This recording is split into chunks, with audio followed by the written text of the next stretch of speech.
Bonjour à tous, Salut. bienvenue. Session numéro 5. Déjà, ça passe vite.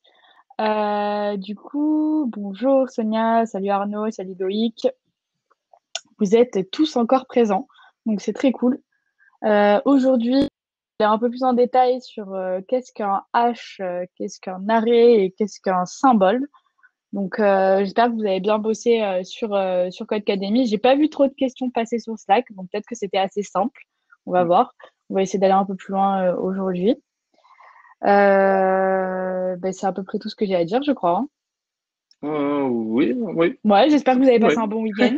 Pour ceux qui sont à Marseille, c'était un peu pluvieux, hein. On n'a pas eu le temps Ça n'a très pas sympa été pour là, ce ouais. premier week-end déconfiné, mais c'est pas grave.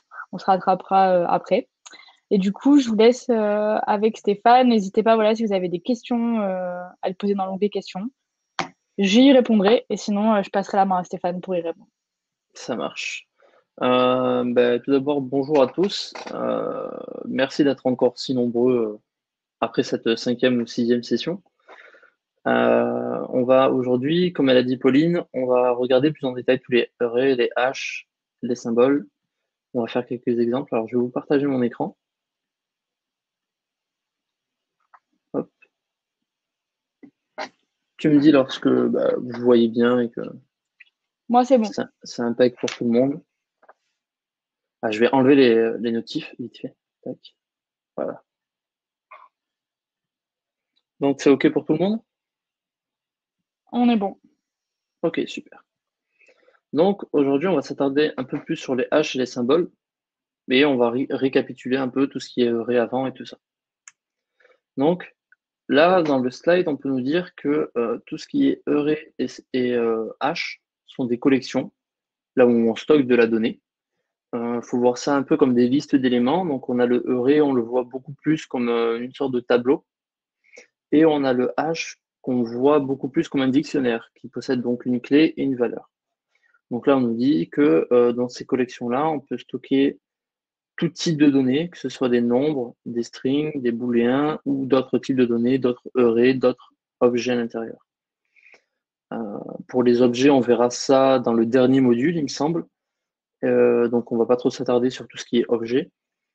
Là, pour les arrays, on peut voir, ils nous disent que ce sont des collections simples où on peut accéder à chaque élément par leur position, à savoir ce qu'on appelle un index. Et pour les haches, on dit que c'est une collection beaucoup plus complexe dans lequel chaque élément est en fait labellisé par un mot-clé et que pour pouvoir accéder à la valeur d'un élément, on doit appeler le mot-clé qui correspond. Hop, on regarde dans le slide d'après, on a des exemples. Donc là, on peut voir un array.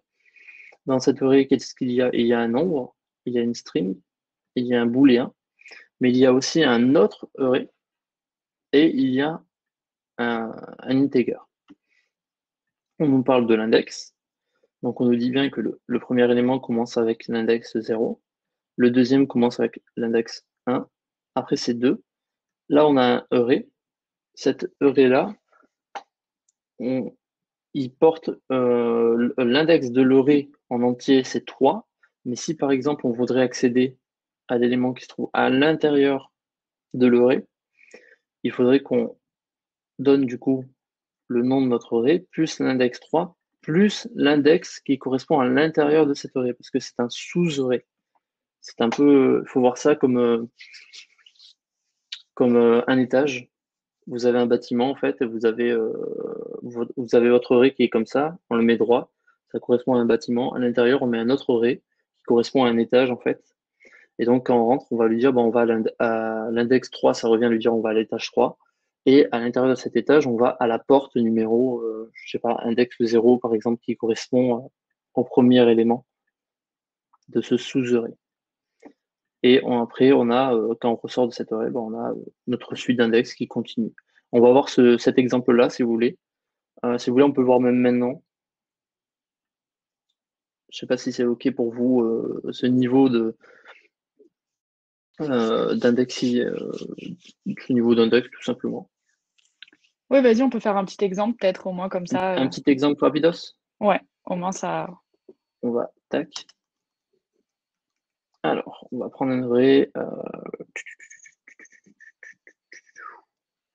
On va prendre tout simplement un truc qui peut parler. On va prendre ça. À l'intérieur, on va stocker des nombres.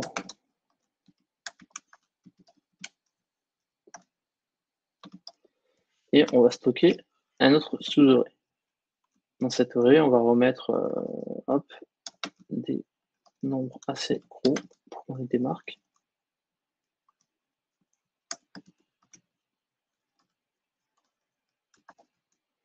Voilà. Et donc, si je lui demande de m'afficher mon array, il m'affiche chaque élément individuellement, il m'affiche chaque élément. Pas de souci. Maintenant, si je lui demande de m'afficher plus en détail tout ça, donc avec la commande P, rappelez-vous, qui va permettre d'afficher la donnée brute, on a bien notre array avec à l'intérieur un sous-array. Si on veut accéder, on veut par exemple accéder à notre élément, on va marquer l'index ici, histoire que vous puissiez vous repérer. Donc, on a dit que le premier élément, c'était l'index 0, le second, c'était le premier, et que ça se suivait. Tout ça, ça correspond à l'index 4, et là, l'index 5. Maintenant, il y a une petite différence, c'est qu'ici, on a un sous-array, en fait. On a carrément un deuxième array à l'intérieur. Cet array-là, il est propre. Il possède aussi son propre index. Donc, si par exemple, si je lui demande de m'afficher l'array, je lui dis index 4. Logiquement, il devrait m'afficher ça. On va regarder. Il m'affiche bien le array. Maintenant, si je veux prendre un élément qui se trouve à l'intérieur de cet array, on va regarder au niveau de l'index, qu'est-ce que ça serait? Tac. Et donc, on aurait ici, tout simplement 0, 1 et 2. Jusque-là, je pense que tout le monde est d'accord avec ça. Le premier élément de cet array-là, c'est l'élément qui se trouve à l'index 0, index 1, index 2. Pas de souci. Eh bien, pour pouvoir l'appeler, ce que je peux lui dire tout simplement, c'est qu'on va appeler d'abord l'index qui correspond à notre array, l'index numéro 4. Et à la suite, on va rappeler un autre index, hop, un autre index qui va correspondre à l'élément qu'on veut récupérer. Donc si par exemple je veux récupérer l'élément 34 352, je vais tout simplement appeler son index, le 1. Et si je fais ça, tout ça c'est ce qu'on a fait tout à l'heure. Et là, il me ressort bien le 34 352. Donc c'est des niveaux de... comment je pourrais dire ça? Je ne vais pas dire d'indexisation, je ne sais même pas si ça se dit ce genre de mot-là, mais c'est des niveaux un peu plus complexes en fait de travailler dans un array et qui n'est pas forcément simple pour se repérer. On peut voir que là, si on a là c'est simple, on a un petit array avec un seul sous-array, mais si on a une application qui possède des centaines et des centaines d'arrays différents, pour se repérer à l'intérieur, il faut y aller parce qu'il faut quand même se rappeler de chaque position de nos éléments et compagnie. Et ça devient très complexe et assez brouillon. Donc, est-ce que cette petite aparté-là vous va? Est-ce que vous voyez un peu mieux? Ouais, on est bon. Ok, super. Donc, je monte tout ça. Et c'est vrai que c'est pas mal, Gaël, parler d'imbrication. Alors, c'est pas mal aussi. Ouais, En fait. ouais, voilà, d'imbrication, pardon. C'est le mot que j'ai cherché tout à l'heure, il ne me venait plus. Donc, on a tout ça. Donc, on a leur index avec qui correspond à chaque élément dans l'array. Et là, on nous parle des hash. Et pour les hash, on nous dit, donc là, on voit comment créer un hash et on nous montre donc les clés qui sont ici. Ce sont des strings. Et on a la valeur qui est associée à côté. Si on veut, par exemple, Garfield, on va appeler la valeur, enfin la clé 4 qui se trouve dans mon hash. On va faire tout ça en exemple. Donc là, par exemple, on va créer un array Beatles. Si j'oublie le égal, ça ira pas. Alors, il y a qui dans les Beatles? Il y a John, il y a Ringo.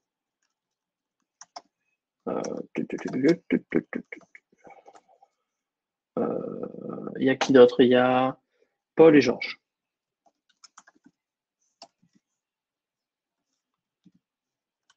Paul et on a George. Tac, tac, tac, tac. Alors, j'ai mis ici. Voilà. Donc jusque-là, rien de bien fou, hein. On a simplement créé un array qui correspond aux Beatles. Il nous les affiche, pas de souci. Si on veut ajouter un élément à nos Beatles, on peut tout simplement utiliser cette syntaxe-là avec les doubles chevrons et on lui injecte à l'intérieur l'élément qu'on veut rajouter. Par exemple, on va rajouter Bob à l'intérieur. Si je réaffiche mon tableau à la suite, hop, il faut que je sauvegarde avant. On a bien Bob qui a été rajouté. Ça, il y a une deuxième façon de le faire. Cette deuxième façon, c'est tout simplement de rappeler le nom et de faire un point push. C'est une méthode, de faire point push pour rajouter à l'intérieur un élément. Et là, on lui dirait Bob. Ça marche aussi. Si on veut lire, comme on nous disait dans le slide, hop, je vais écrire correctement, on peut appeler notre array et à l'intérieur, on lui passe un index. Par exemple, si je veux afficher Georges, je vais lui passer l'index qui correspond à Georges. 2. Lorsque je vais faire ça, il va me renvoyer bien Georges. Donc pas de souci. Si on veut les afficher par exemple dans une boucle, on va utiliser un itérateur, donc each, et on va lui dire pour chaque Beatles,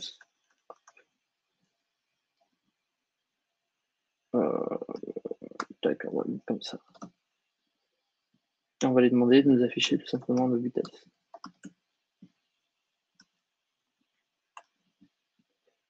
Si on fait ça, il nous affiche bien chaque Beatles tour à tour.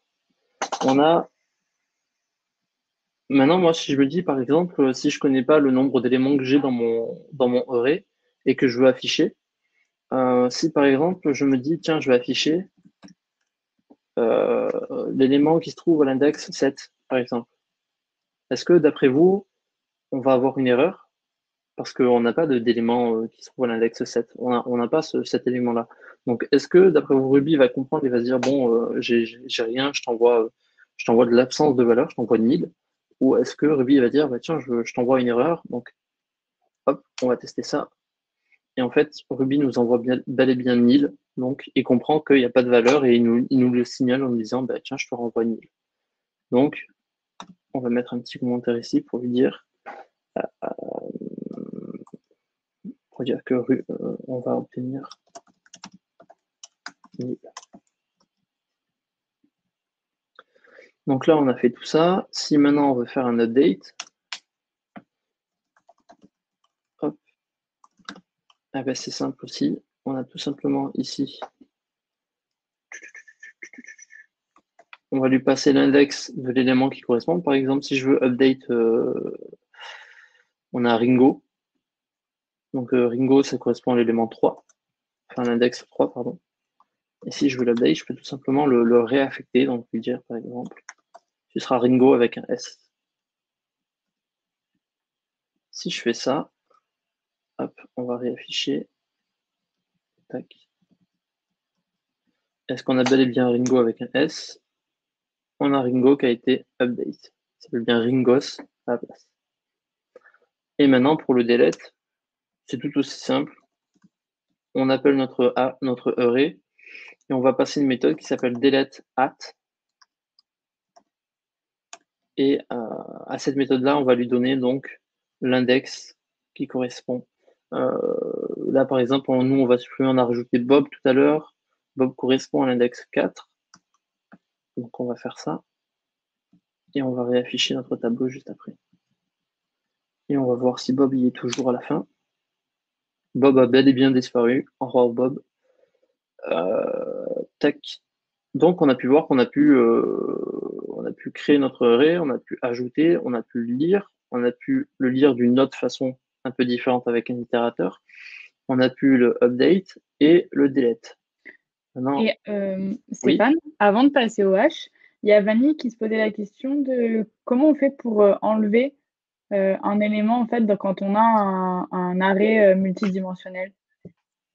et qu'on veut enlever cet array entier ou qu'on veut Euh, enlever un élément qui se trouve à l'intérieur de ce une sous-array. valeur, ouais, un Une élément. valeur qui se trouve à l'intérieur de ce sous-array. Ok. Euh,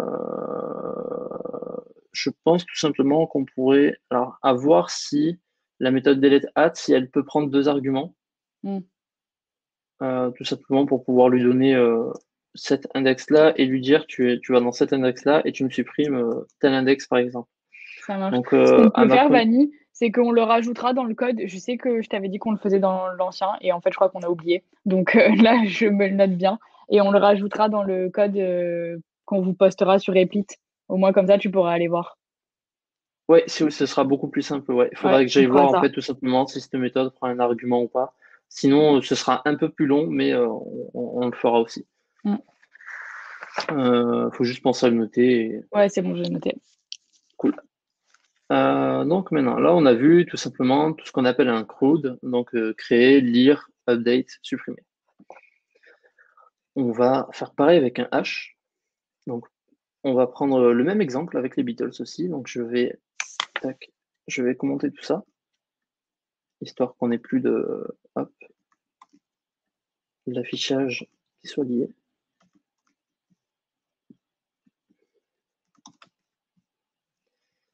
Hop, donc on est ici dans les hash. Si je veux créer le hash, donc on reprend toujours les Beatles, eh bien ça correspond à la même chose. On va lui dire ici Beatles égale, hop, on lui passe des accolades et on va lui donner maintenant tout ce qui correspond à notre hash. Donc on a le chanteur, on va l'écrire simplement comme ça. Le chanteur, on va lui dire, le chanteur, il me semble que c'est John. On a le guitariste.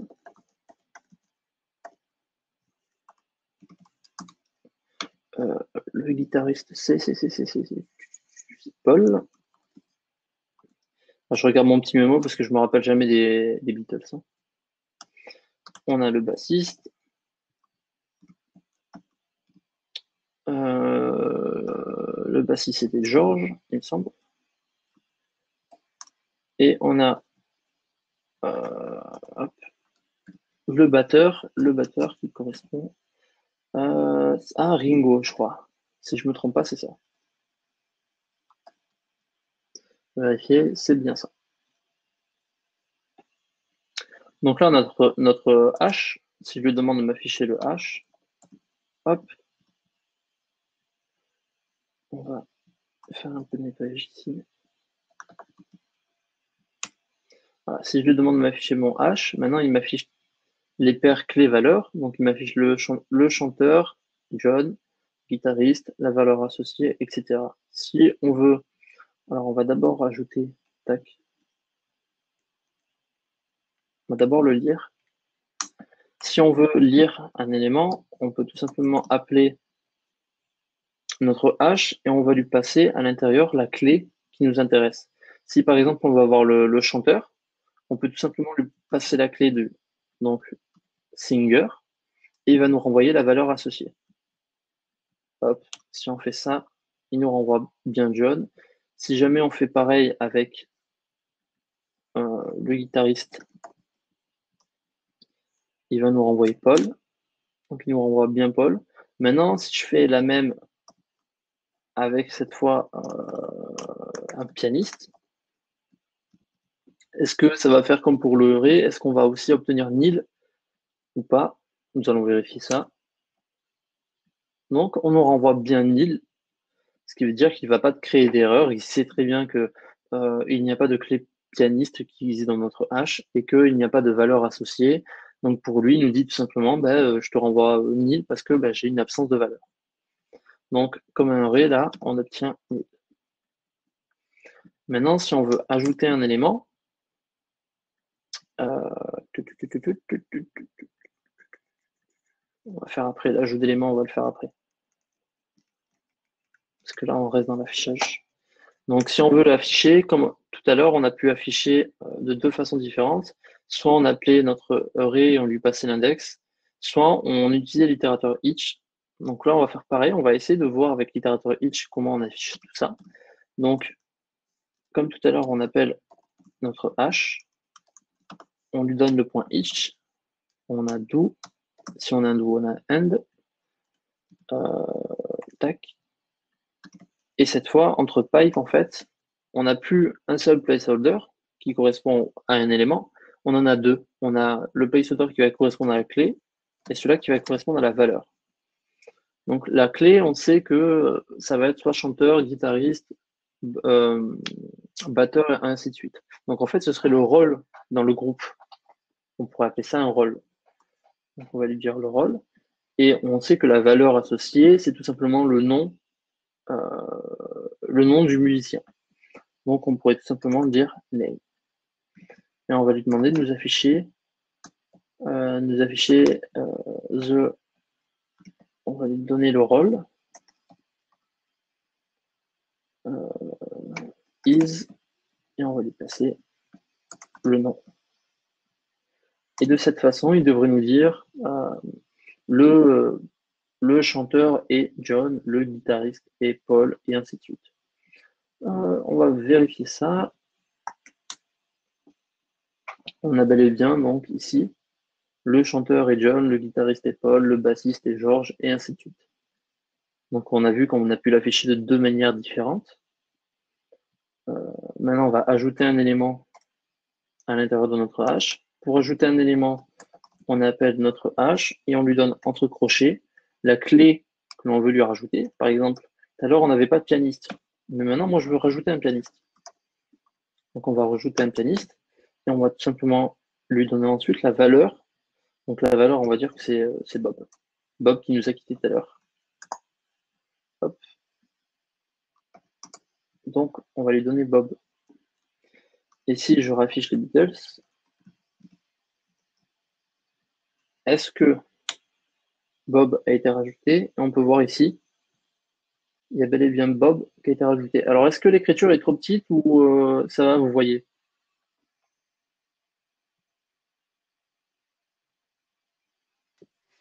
On voit, mais c'est vrai que c'est un poil petit quand même. Je grossis un peu?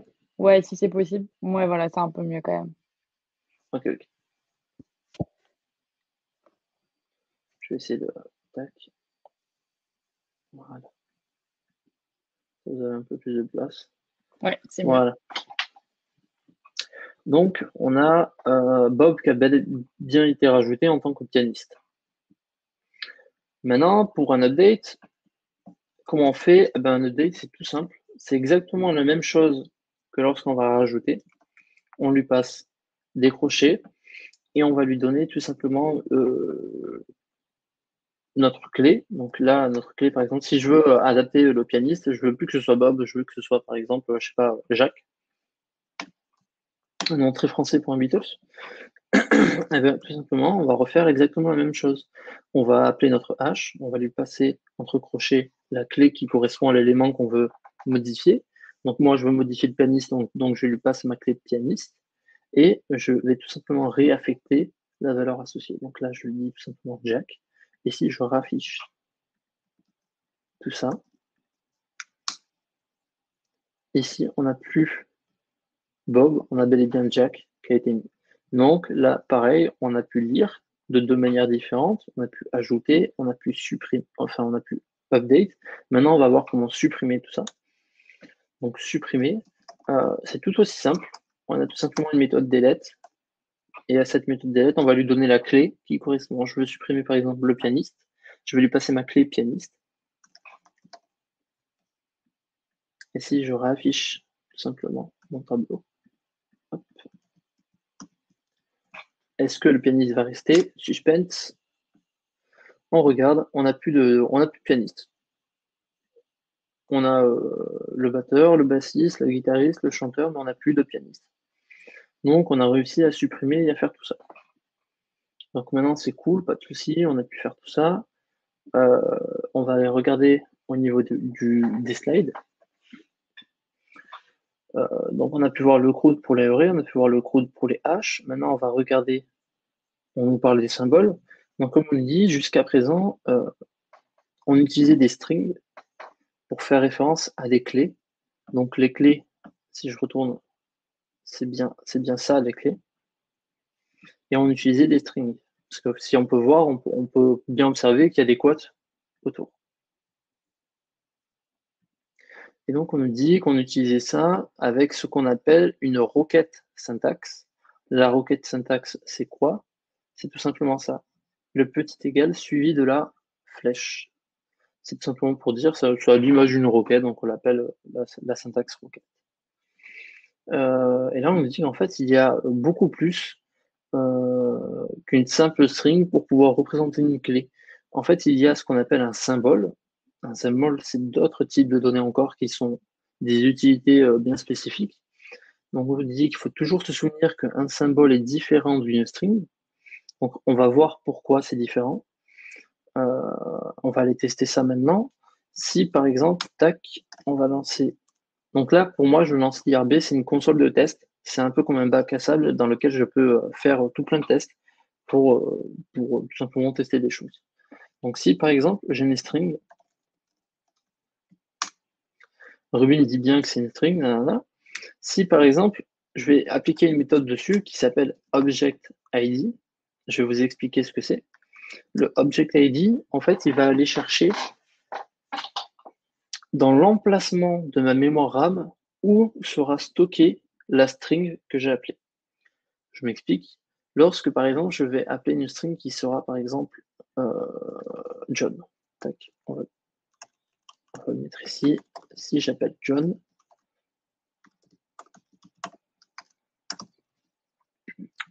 tac,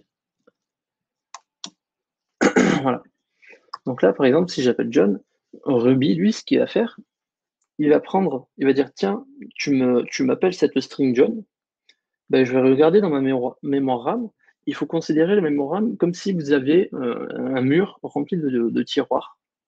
Et en fait, Ruby, ce qu'il va faire, c'est qu'il va dire, tiens, j'ai ce tiroir-là qui est vide, je vais prendre cette string-là, je vais prendre mon tiroir vide, je vais la mettre dedans, et puis je vais refermer mon tiroir. Et donc, quand on fait objectID, ça nous permet de savoir dans quel tiroir, lui, il a placé. Donc là, si je le fais, objectID, il me dit, il a stocké donc ma string John, il a stocké dans l'emplacement soit 7 milliards, nanana, etc. Et tout simplement, si je le fais plusieurs fois sur la même string,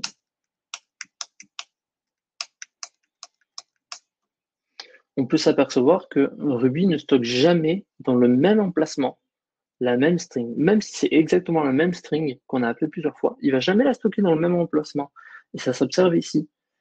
Par exemple, sur les 6 derniers chiffres, on voit, donc ici, c'est 440, ici, c'est 160, là, 360, 660, 500, 300, 220, et c'est toujours stocké dans des endroits différents. Alors, en fait, Ruby, tout simplement, à chaque fois, il prend la string, tiens, tu m'appelles ça, ok, je prends ce tiroir-là, je la mets dedans, je le referme, bah, tu me rappelles la même string, bah, très bien, j'ai ce tiroir-là qui est vide, bah, je le mets dedans, et ainsi de suite. Alors ça, dans des petites applications dans les petits programmes que l'on fait nous, ça n'a pas ça ne porte pas de souci parce que bah, nous, c'est des petits programmes.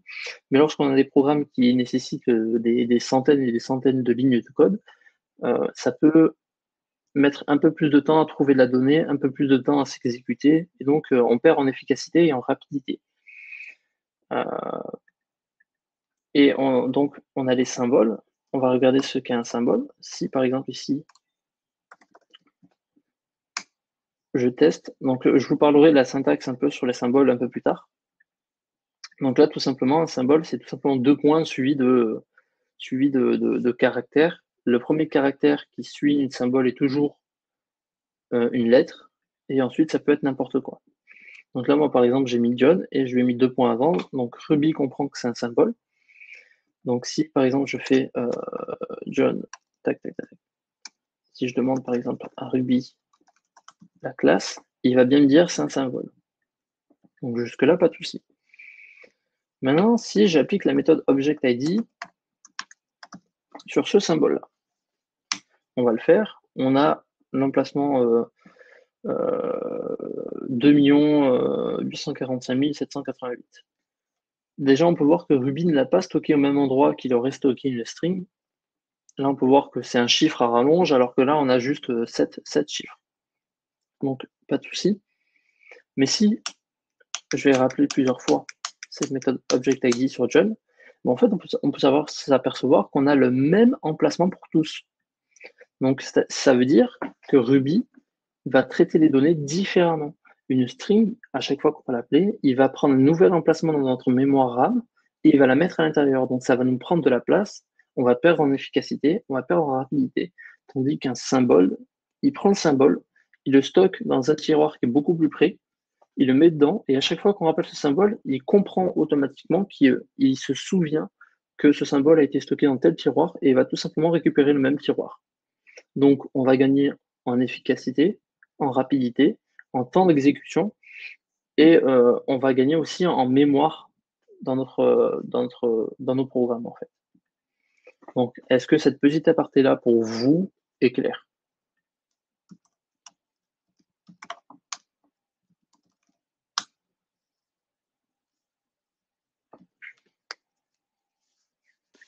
On a l'air bon. Ok, super. Attends, je regarde juste si on n'avait pas eu. Il y a Fadel qui demande est-ce que les symboles sont utilisés seulement dans les hash ou peuvent-ils être utilisés à la place des strings dans tout le code? Alors, on va voir ça un peu plus tard, mais les symboles, généralement, sont utilisés dans les hash pour référencer les clés. Maintenant, tu peux les utiliser en dehors, comme on peut le voir ici. On a une variable, mySymbol, et on lui a tout simplement attribué un symbole. C'est tout à fait possible. Maintenant, ça correspond à des utilités spécifiques. C'est toi qui vois ce que tu vas en faire. Mais par habitude, on l'utiliserait dans un hash, parce que c'est l'une des manières les plus efficaces de l'utiliser. Ok, ça marche. Et du coup, il vaut mieux indexer par des symboles. Oui, Ok. voilà, c'est ce qu'on va faire à la suite. Donc là, si on retourne sur le slide, on nous dit bien de toujours se souvenir qu'un symbole est différent d'une string. C'est tout ce qu'on vient de voir par rapport à l'object ID, là où c'est stocké, tout ça. Et on nous dit qu'ici, un symbole peut vivre en dehors d'un hash et qu'on peut l'assigner à une variable comme un simple autre type de données. Donc là, par exemple, on a le mySymbol, nanana. Donc si je le teste, hop, je vais commenter tout ça.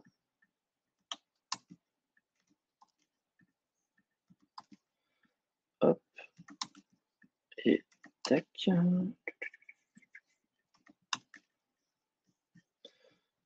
Hop, super. Donc nous, on est là. Si par exemple, je veux créer le symbole ici, je peux tout simplement afficher.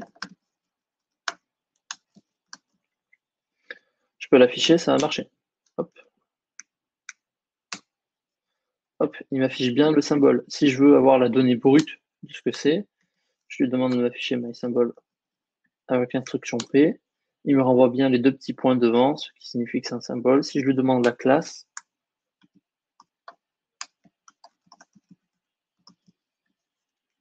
il me dit bien que c'est un symbole. Donc pas de souci, on peut les utiliser en dehors des haches et tout va bien. Hop, ça on va le commenter parce qu'on n'en aura pas besoin. Tac, tac, tac. Et là, on nous parle tout simplement dans les symboles, on nous dit qu'on peut utiliser les symboles comme des clés dans les haches. On nous dit jusqu'à présent, on n'utilisait que des strings. Et là, on va pouvoir tout simplement utiliser des symboles à l'intérieur. Et ces symboles vont nous permettre de gagner en rapidité d'écriture lorsqu'on va coder. On dit de toujours utiliser des symboles. On a toujours essayé d'utiliser des symboles parce qu'il y aura certains cas où on utilisera des strings, mais c'est assez particulier, on ne le verra pas là maintenant. On dit qu'en général, ce sont le type de données utilisé par favori en fait dans les haches tout simplement, et que Ruby va beaucoup plus vite en utilisant des symboles comme clés plutôt que des clés, plutôt que des strings. Ici, on nous dit qu'il y a aussi quelque chose qui va disparaître, c'est la syntaxe requête. Donc, ces deux petits ce égal avec la petite flèche, ça va disparaître. Parce que tout simplement, c'est une syntaxe qui est assez vieille et qui a été remplacée dans la version 1.9 de Ruby. Et que maintenant, pour l'écrire, ça va être tout simple. On va rajouter deux petits points après notre symbole à l'intérieur d'un H ou deux petits points avant le symbole lorsqu'on est en dehors du H. On va voir ça dans le slide. Ici, on a l'ancienne façon d'écrire un H. MyH égale, on a les accolades. On a comme clé des strings et on a notre syntaxe requête qui est ici et qui va tout simplement nous servir à définir notre clé valeur. Lorsqu'on veut appeler une valeur, on va appeler notre H suivi de la clé. Donc la clé là c'est des strings, donc on va rappeler des strings. Et la bonne façon d'écrire ça, ça va être celle qui est à droite. On définit donc myH, on a bien les accolades, sauf qu'ici on a notre symbole et on a les deux petits points qui sont là. Ils sont bien après notre symbole parce qu'on est à l'intérieur du H. Ça remplace en fait le égal avec la flèche. Et lorsqu'on est en dehors et qu'on veut appeler une valeur, on va appeler notre H et ici on lui passe le symbole, sauf que vu qu'on est en dehors du H, on n'est plus à l'intérieur, on est en dehors parce qu'on veut simplement appeler une donnée, on va mettre les deux petits points avant. Et on va tester tout ça. Vraiment de la Tac, tac, tac. syntaxe, au début, ça peut paraître un peu Ouais. laborieux, mais en fait, une fois qu'on le sait, on le sait et on l'a appris, quoi. Donc, au début, on se dit, oh là là, il se complique bien la vie. Et en fait, après, c'est instinctif et ça nous vient assez facilement. Et en plus, ça nous fait gagner du temps quand on code plusieurs hash, enfin, de juste utiliser des symboles et cette syntaxe-là, c'est beaucoup plus simple.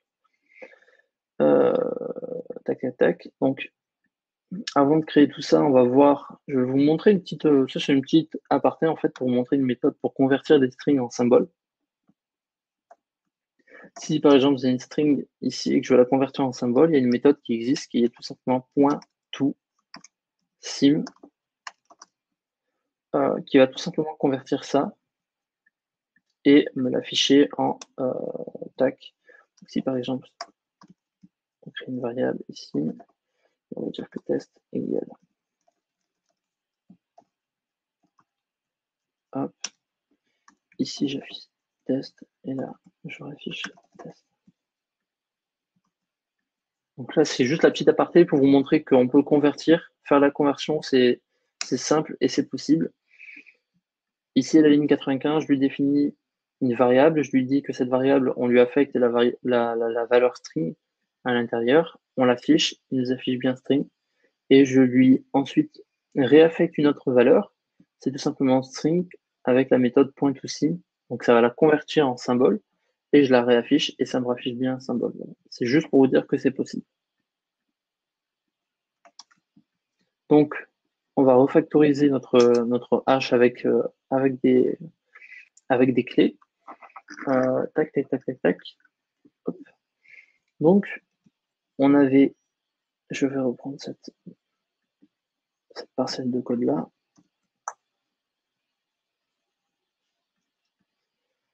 Et on va ramener ici.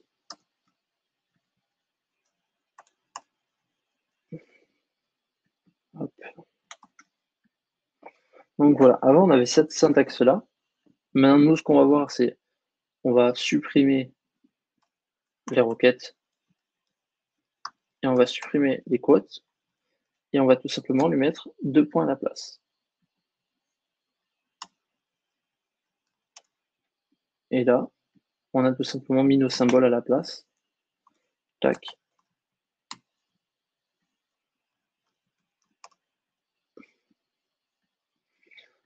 Donc là, à écrire, en fait, c'est beaucoup plus simple. Vous voyez, j'écris simplement ça, deux points, et je lui mets la valeur associée avec. Enfin, il n'y a pas à s'embêter avec égal la flèche et compagnie, quoi, sur le truc et compagnie. Si je lui demande de m'afficher, ça va être exactement comme tout à l'heure, il m'affichera la même chose. Il m'affiche mon H mes clés à l'intérieur, il ne me les affiche plus comme étant des strings, mais comme étant des symboles. Et vous voyez, lorsqu'il affiche, il met les symboles, il les met à l'intérieur, il les met avant, les deux petits points, il les met avant notre symbole, et il affiche la flèche pour dire que ça possède, que Singer possède la valeur John. Pourtant, nous, quand on l'a créé, on l'a bien créé en enlevant cette syntaxe-là. Donc, il n'y a pas de souci, hein, c'est juste lorsqu'il affiche, lui, il affiche de cette façon-là. Tac, tac, tac. Si maintenant je veux ajouter un élément, ça revient au même que tout à l'heure, sauf qu'au lieu d'utiliser des strings à la place des clés, on va utiliser des symboles. Donc, si par exemple là, je veux rajouter mon pianiste, je le peux. Je fais exactement la même façon que tout à l'heure, sauf que j'utilise un symbole à la place. Si je veux lire, ça va être pareil. Au lieu d'appeler la clé en tant que string, je vais l'appeler en tant que symbole. Donc là, par exemple, je veux lire Singer. Hop, je vais lui demander de m'afficher ça. Tac, tac, tac. Et si je lui demande de m'afficher ça, il me renvoie bien John. Si je fais la même, comme on en a fait tout à l'heure, avec le guitariste, ça marche aussi. Le pianiste, ça va marcher aussi. Il me renvoie bien Bob. Et si je le fais avec, je sais pas, quelque chose qui n'existe pas, qu'est-ce qu'on pourrait dire? On pourrait dire Singer numéro 2. Donc, on n'a pas, nous, de clé qui correspond à Singer numéro 2. Il nous renvoie bien Neil aussi, donc pas de souci, il y a tout qui marche. Pour le date, bah, c'est la même chose qu'on a vu tout à l'heure pour le add. On va les passer entre crochets. Hop. Notre symbole. Donc le pianiste, on va lui dire que ce n'est plus Bob, mais que c'est Jack. Et si je raffiche mon tableau, tac, j'ai bien Jack qui a été réaffecté à notre clé pianiste. Et pour le delete, bah, pas de souci, il n'y a rien qui change aussi. On reste toujours dans le point delete. Sauf qu'ici, on va lui passer tout simplement le symbole. Donc si je veux delete mon pianiste, on lui passe le symbole pianiste. Donc jusque-là, pas de souci. Tout est OK pour vous. On avait, on a une très bonne question de Donatien. Je te la mets ici. Oui. Quel est l'intérêt d'utiliser un hash avec des associations clés-valeurs plutôt que de simples variables auxquelles on associe des valeurs, string, nombre, booléen? Et en fait, il a fait, je te montre la deuxième partie, il a fait un exemple. Ouais. En gros, au lieu d'écrire catname égale ma hash, tu vois, symbole cat, en gros, pourquoi on n'a pas juste écrit catname égale minou, par exemple? Mm. Comment dire, dans tes applications, tu auras souvent l'utilité enfin, souvent très besoin d'avoir un hash qui va stocker beaucoup de données en même temps. Là, on utilise des exemples simples. On dit juste Singer, John, nanana, etc. Mais par exemple, si on aurait, je vais faire ça en dehors, je vais faire ça ici. Ici, on pourrait tout simplement avoir un hash qui correspondrait aux villes. Imagine tes Airbnb et Ouais. tu as, il y a des milliers de villes qui sont, enfin, ils référencent des milliers de villes et dans ces villes, ils référencent des milliers d'appartements.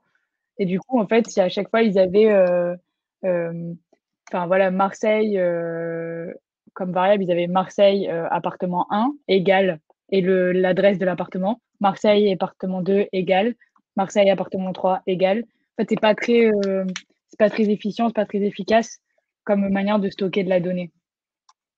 Et du coup, un hash Déjà, te ouais. permet d'afficher beaucoup plus simplement de la donnée et du coup de pouvoir l'utiliser aussi beaucoup plus simplement après derrière, puisque tout a la même structure, la même structure en fait.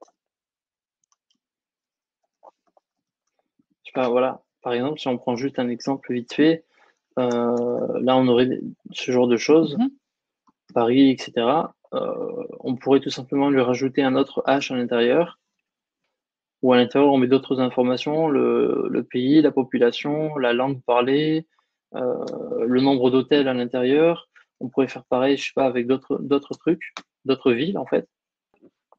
Et à l'intérieur, on rajouterait des trucs, C'est ça. Et en fait, des H. Donatien disait c'est une histoire de hiérarchisation et de regroupement. Mais en fait, tout simplement, oui, c'est C'est dans ça, un seul endroit, tu vas avoir accès à de la donnée qui va être bien pensée, bien stockée, et du coup, beaucoup plus facilement utilisable quand tu vas en avoir besoin au moment venu. c'est ça, et tout simplement, voilà, ça nous permet de mieux utiliser notre donnée, de mieux travailler, mieux se repérer lorsqu'on va lire notre code et qu'on va devoir travailler à l'intérieur. Enfin, c'est un gain d'utilité qui est énorme. On est bon. On peut passer On est au bon? dernier exemple, si je ne me trompe pas. Ok. Alors après, oui, ça va être tac. Donc là, dans les slides, on a tout simplement terminé. On nous parle de faire d'autres exemples. On va regarder par exemple, grâce au symbole, ce qu'on peut faire. Si je veux afficher toutes les clés qui se trouvent dans mon Beatles, eh bien, il existe des méthodes maintenant qu'on peut utiliser qui va être assez simple. Donc, ça va être de rappeler notre Beatles et de lui demander de nous afficher chaque clé, each case. Je crois qu'il y a même un simple case qui existe, si je ne me trompe pas. Je regarde vite fait.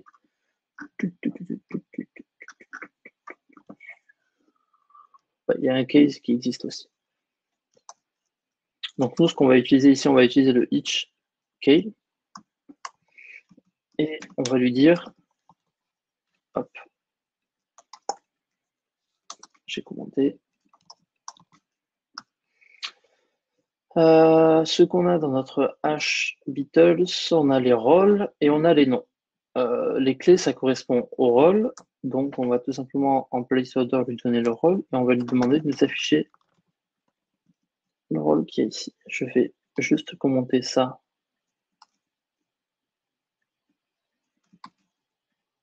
Pour que ça ne nous gêne pas. Et ça, on en a encore besoin.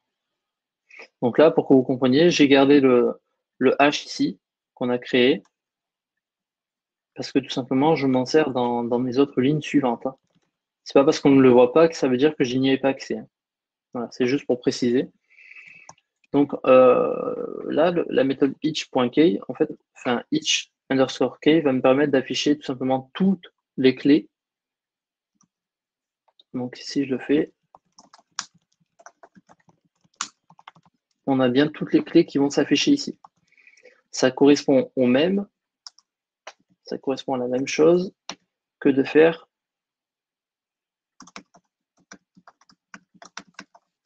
je vous le mets pour vous après, que de faire Beatles.case.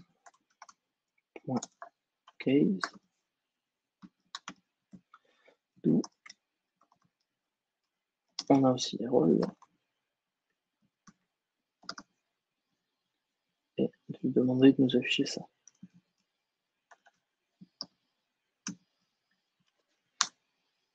Hop, il faut que je mette case.each.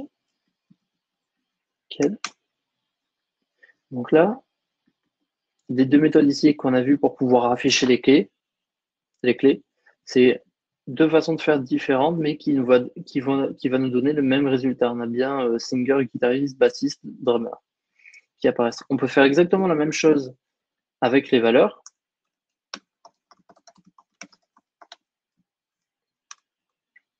Donc, c'est-à-dire qu'ici, on a tout simplement Beatles.eachValue. Et donc, là, c'est la même chose.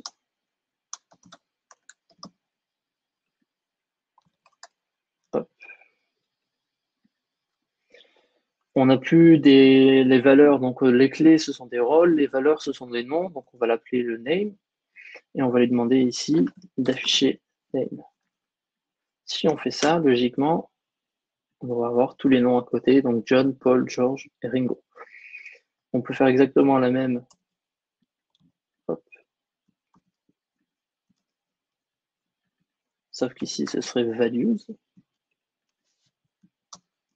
Et que là, ce serait name. Si on fait ça, ça nous donne le même résultat, c'est encore deux façons de faire différentes.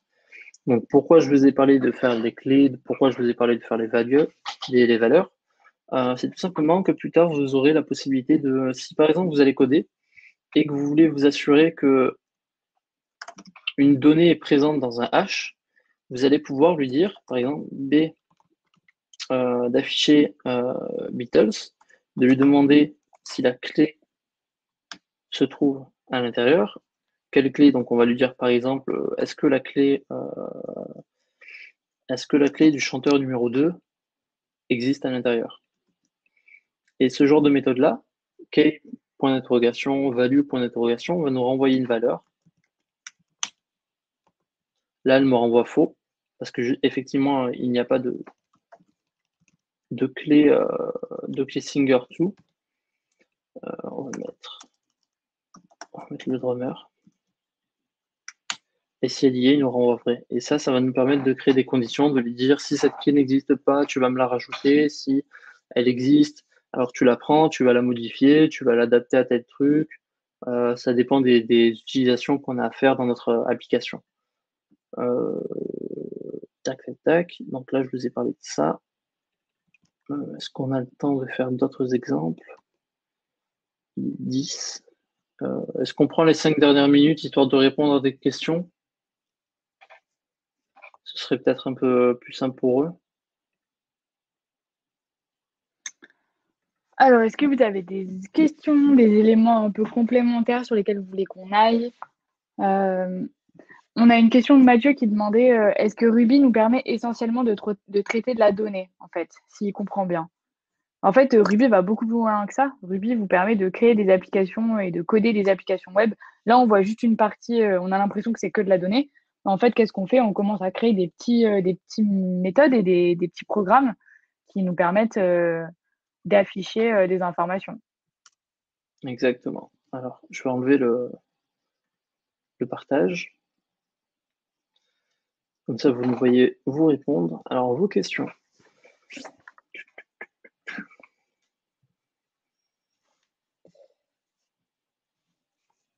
Je ne sais pas si, peut-être pour montrer, est-ce que vous savez, on va poser une question différente. Est-ce que vous savez déjà un peu comment est conçu un site internet? Tout simplement. Est-ce que vous savez C'est vrai. comment ça s'affiche? Quels sont les langages? Comment est la structure d'un site internet? Peut-être pour que vous... C'est quelque chose qu'on aurait pu commencer par ça, peut-être pour commencer. Ok, pas vraiment. Du coup, je vous propose que je vous montre ça en 2 minutes. Et je pense que, voilà, il y en a déjà qui ont déjà une petite idée. Donc, effectivement, un site internet, une application, enfin, n'importe quel produit qui est en ligne et qui est sur le web, elle va être divisée en deux parties. Il va y avoir une partie, ce qu'on appelle back-end, et une partie front-end. Et du coup, pour ces deux parties aussi, on a des langages qui vont être spécifiques, en fait, à ces deux éléments. Déjà, pour identifier la différence entre le front-end et le back-end, je voulais vous montrer très rapidement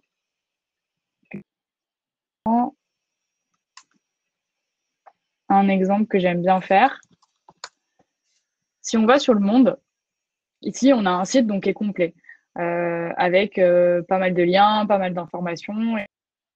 Et en fait, pour vous montrer à quoi ressemble un site si on ne met pas de front-end, c'est-à-dire si on ne met pas du CSS et du JavaScript aussi potentiellement, ça ressemble à ça, en fait, un site Internet. Un site Internet, en fait, c'est que des liens. C'est que du texte avec que des liens. Avec beaucoup de liens, en tout cas. Parce qu'après, il y a du texte classique. Donc voilà, en fait, ce que c'est un site Internet. Donc ça, qu'est-ce que c'est? C'est juste de l'HTML. C'est-à-dire que ça va être du contenu qui va être mis, en fait, à la ligne au fur et à mesure. Et qu'est-ce qu'on fait avec du CSS? On rajoute du style. Et donc, on passe au monde qu'on a aujourd'hui, c'est-à-dire où on a vraiment ben voilà, une barre de navigation, les boutons sont en jaune. Ensuite, j'ai un petit texte, j'ai une image. Après, j'ai trois petites cartes en fait qui vont me permettre d'afficher les 3 derniers articles, etc. Est-ce qu'on comprend mieux un peu la structure comme ça? Et en fait, Ruby dedans, à quoi ça sert? Ruby, ça va vous permettre de coder la partie back-end. Et qu'est-ce qu'on appelle dans la partie back-end? C'est-à-dire toutes les méthodes qui vont faire que votre site va fonctionner. C'est-à-dire que quand je clique sur m'abonner, ben, je peux vraiment m'abonner. Quand je clique sur un lien, j'ai bien accès au bon article qui correspond au lien auquel j'ai cliqué. Et tout ça, en fait, c'est faisable avec du Ruby. Quand je veux partager sur Facebook, envoyer par message, voilà. Ça, c'est des petites méthodes qu'on code, en fait, des plus petites ou plus grosses méthodes qu'on code en Ruby.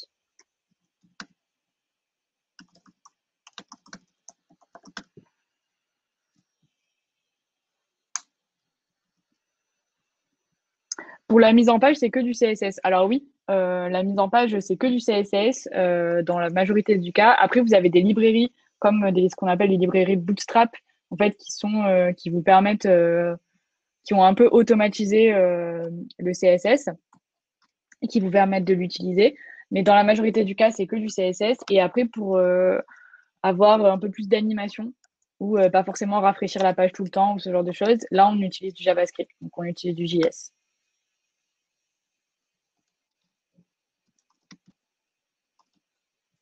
Et ben du coup, on intègre. Je ne saurais pas comment trop répondre à cette question. Il y a Aurélie qui demande si est-ce qu'on intègre du Ruby dans le HTML. Alors, oui, on peut intégrer du Ruby dans du HTML. C'est quelque chose qu'on voit dans le framework Rails, Ouais. à savoir les fichiers HTML ERB qui nous permettent de justement mélanger du Ruby et du HTML en même temps. Mm. Ça, c'est quand on est vraiment dans la structuration d'une application, donc avec beaucoup de pages, avec des interactions entre elles. Et donc là, on utilise, nous, le framework Ruby on Rails, donc qui se base en fait sur le langage Ruby qu'on a appris et qui automatise la création d'une application avec déjà une structure. C'est un peu chinois ce qu'on vous dit là, tant que vous n'avez pas mis la tête un peu dedans. Mais tout simplement, ça vous crée une structure d'application avec les petites méthodes que vous avez vues là aujourd'hui, hein, c'est-à-dire j'ajoute un élément, je l'enlève, je le supprime, j'en crée un nouveau, etc. Ouais, tout ça, pour être un peu plus précis, ça s'appelle le CRUD. Mm. Donc, create, read, update, delete. C'est les principales fonctionnalités de pratiquement toutes les applications qui existent. Toutes les API, ils ont des fonctionnalités principales qui est toujours de créer, d'ajouter, d'update et de delete. Ouais, Et tout à fait. il y a beaucoup d'API qui sont essentiellement que du CRUD. Et après, il y a d'autres API qui ont plus de fonctionnalités que ça. Mais dans la grande majorité, c'est ce genre de choses-là. Et c'est pour ça que là, on a manipulé des haches, on a vu un peu le CRUD sur les arrays et les haches, et c'est des choses que vous allez voir énormément de fois lorsque vous allez les faire pour créer vos propres API à vous. Mm. Et du coup, il y a Alexandre qui posait la question et se demandait est-ce que c'est l'intégralité de ce dont on est en train de parler, c'est quelque chose qu'on apprend au wagon? Et oui, tout à fait. En fait, au wagon, vous voyez de A à Z la création d'une application. Donc, vous voyez la partie back-end et la partie front-end. Et notre Mhm. objectif, c'est vraiment qu'à la fin des 9 semaines, vous soyez en mesure de créer une application. Alors là, vous êtes en groupe De- quand vous le faites, donc un groupe de 3-4, mais par vous-même par la suite en continuant à se former et tout ça. Donc, c'est vraiment notre objectif, c'est que vous soyez opérationnel. Pas forcément d'ailleurs que sur des métiers de développeur. On a plein de gens qui viennent faire la formation juste pour acquérir une compétence technique supplémentaire, pour pouvoir Mhm. avoir des métiers de chef de projet, product owner, product manager, où ils comprennent concrètement le métier d'un développeur et l'univers d'un développeur tous les jours. Tout à fait.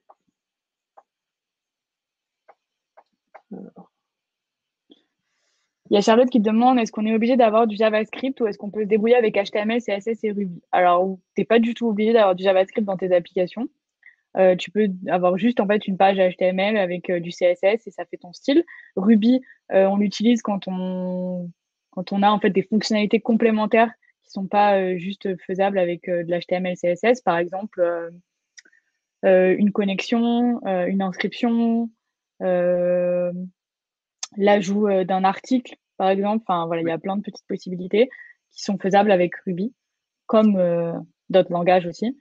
Et du JavaScript, en fait, JavaScript, ça va permettre, si on prend un exemple très concret, quand on est sur un site internet et qu'on a un formulaire, dans ce formulaire, ça nous est tous arrivé d'avoir oublié un champ, par exemple, à remplir.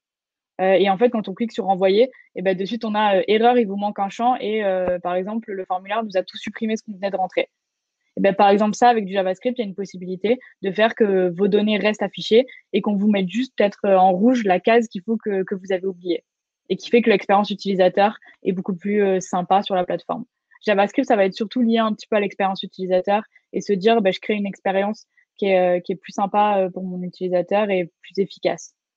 Oui, c'est ça. C'est comme d'avoir une barre de recherche que lorsque vous tapez deux lettres, vous êtes content d'avoir les suggestions en fait qui apparaissent par rapport aux lettres que vous avez tapées. Bah, c'est C'est du ça. JavaScript aussi. Et une petite précision, Charlotte, là tu as pas dans ta question, tu as dit Java. Alors fais très attention parce qu'il y Mm. a aussi un langage qui s'appelle Java et le JavaScript, c'est deux choses différentes. Donc lorsque tu parles de l'un ou de l'autre, précise bien Java ou JavaScript. Voilà, C'est fais ça. très attention à ça. Et JavaScript, un peu on parle de JavaScript ou on parle de JS. Et après, le Java, c'est à Oui, part. ouais.